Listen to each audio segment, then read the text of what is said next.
she did also say that food they eat from their hands where they come from, and she did make a lot of comments about her culture as well. So, you know. Okay, but then she's attacking the lifestyle. She's not attacking them based on their race, because there's a lot of people around the world that eat with their hands. You know, I eat a pizza with my hands. Moving on from the Jade Goody racist incident at Big Brother, the point of that was that she was showing a perception held by a lot of non-Asians who don't have Asian friends, who don't know anything about the culture. They don't know, so it's just ignorance, right? So racism and ignorance go hand in hand. What is racism? Okay, we define racism as discrimination, or the two terms overlap or whatever, but, you know, if you say something and, you know, you associate somebody, say Shilpa Papadom, it might not be a widely accepted racist term, but she's applying, you know, that it has racial undertones, basically. You know, yeah, it has a racial undertone. And at the end of the day, you know, racism is ignorance, because as we've all been discussing, I think everybody shares the belief that you are racist or something towards somebody either because you think you're superior to them, or because you're scared of them, because you don't know about them. I think racism nowadays is a lot more deadly than it used to be. We associate the old school racism with big brute force, kind of violent people who attack ethnic minority groups, you know, and call them Pakis or whatever they want to call them. But nowadays we have... Speaking of that word, your blog is a play on words. Can you just tell us what obviously before I tell you what the name of it is, the reason why I use this word, the term Paki, is because for me, I haven't been called a Paki for a long, long time. And for me, it's not an offensive word anymore like it used to be. So I actually called the name of the blog Paki Tin, which was a play on the words for Paki Tin. You know, when you tell someone to stop doing something, you tell them, you know, can you pack it in? And I'm sure that it will be controversial. But for me, it was something that I didn't think was racial from the point of view that I used it. Out, right? Yeah. You saw Prince Harry use the word Paki. He could potentially be the future king of this country, and he must have, through his education, known, you know, what that word means, or the history, or the negative connotations towards that word. So, are we saying it's ignorance? Is that an excuse that we're using to, I don't know, let people off the hook, or is it still a valid reason, ignorance? I think there's a number of reasons. I think that sometimes it is just, you know, out there, and it's just racist. The comment is just racist, and somebody's just being racist.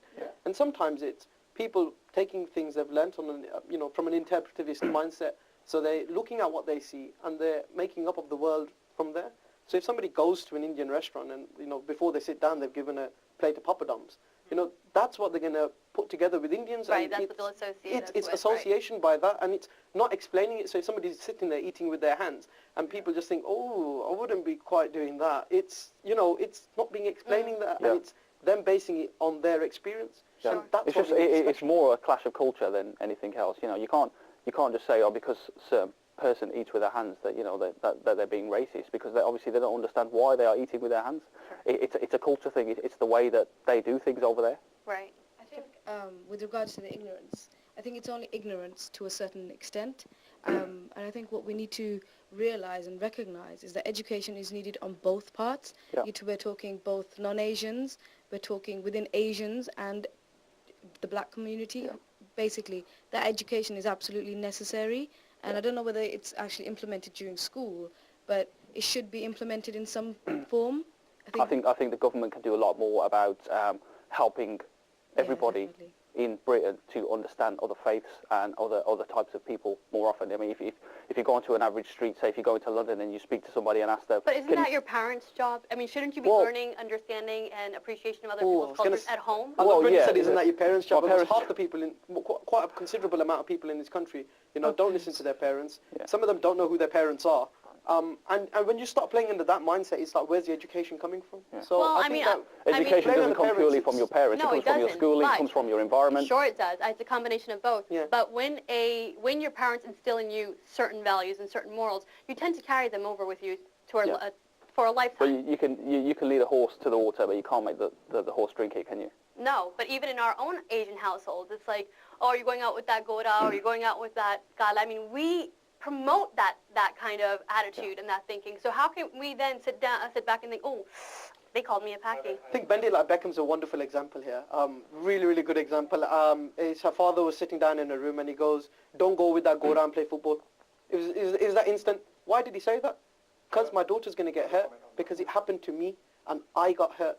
And this is what it was based upon in that instance. So sometimes it is based upon their reflection of the world and what their experiences they've been through. So if they've been hurt by a certain group, then they're always going to have it's a also certain a lack negative of integration. My point that I've been trying to make since the beginning. If you don't integrate into a society, you will never understand. I think some communities are definitely guilty of not integrating enough. You know, like the new immigration policy where people that come over here should learn English. I think. So do you think it was wrong in that Nottingham post office when the guy that was serving said, "I'm not going to serve anybody if you can't speak English"? His case is slightly extreme because his view was that if you come into my post office, I will not serve you unless you can speak English. Now, to say that to an 80-year-old Sikh gentleman that has only just come to the UK to join his son here and go to the we'll post take office. the 80-year-old Sikh who's just come for his son out of this equation. But how about the 30-year-old who's been living here for 15 years but can't say more than hello and goodbye? I think possibly they should try harder to try and integrate, you know, learn the language. If you're going to be part of Britain, then, you know, you should do as much as you can to integrate into society because only you can benefit from it. Mm-hmm. You will get as much out of it as you can by understanding what is happening around you. I think it's very sad for those people that move to another country, don't understand the ways of the world there, and therefore they're the only people that suffer. When I look at integration, I always look at historical examples and see what communities came here before. One of the largest, religious groups to come here before were the Jewish group. And when the Jewish group came here, did they integrate is a question, and said yes, quite a few of them did integrate. And then you walk into North London, and you see the manner in which they've integrated, and they haven't integrated at all. But there's no fingers being pointed at that group as a community. We don't need to compare ourselves to communities that haven't integrated. So if they haven't done it, doesn't. But what's your problem? But what is integration? Integration is learning the language. Well, it's not really. That's only part of integration. Of course, that's just part of it. That's a big part of it. If you're living in a country where the language is English, but you haven't integrated. I would say that we're all integrated to a certain degree. We come here, we work, we pay our taxes, so we're already integrated into the systems. The only part where we might be lacking is the culture. Understanding the culture, understanding each other's culture. That's what causes racism, that not understanding other people's culture. You can come here and work and you get a paycheck and you feed your family. Yeah. That's not integration. You're just you're going to work and coming home and that's it. And all the people you work with speak the same language. You'll sit down at 4 o'clock, have your tea and roti, and you haven't met one person outside of your own ethnicity. But I mean, you obviously you can't tell people how to live their lives, and if that's how they want to live their life, that's but our aim for this program is to let people that are watching this know that racism is just looked upon as an Asian, non-Asian issue, and it's not that. We have to start taking responsibility for why it even exists.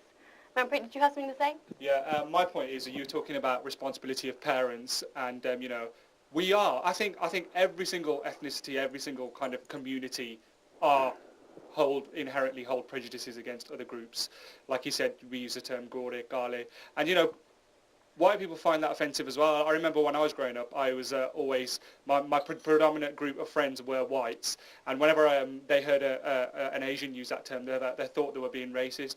And I think, yes, the parents do hold some inherent racist values, but I think it's up to us to integrate with society to, learn as much about other cultures as possible, try to learn, about other people's values, other people's principles and things that they are accustomed to, and then pass that on to our children. I think it's our responsibility as the new generation who are facing less racism than our forefathers, our grandparents came into this country, and teach our children. You need to be tolerant of other people's views. Can I ask a question in response to that? Yeah. Straightforward is if I learn about the culture and I integrate to an extent, but I don't like some of it, then what's my position in society? It's tolerance. You don't have to. You don't have to like. I don't have to accept it. I don't have to accept. No, you don't. It's tolerance. It's being tolerant of another person, saying, "I am what I am, and you are what you are, but I respect you are what you are, and we can live together in peace." I think I'd go beyond tolerance in that respect. I think I'd go on to acceptance, and I think that's a stronger that's word. what it is. That's a stronger word than tolerance. Tolerant is I'll put up with it. Yeah. That's what tolerance loosely defined. Accepted is I understand where you're coming from and I appreciate it, and I think that's where the discussion moves towards. But if you disagree with it, you can agree you have to still disagree. put up with it. No, but I can disagree. accept to disagree. I think I think tolerance is slightly different, and I think it's used and it has a different stigma. Things are definitely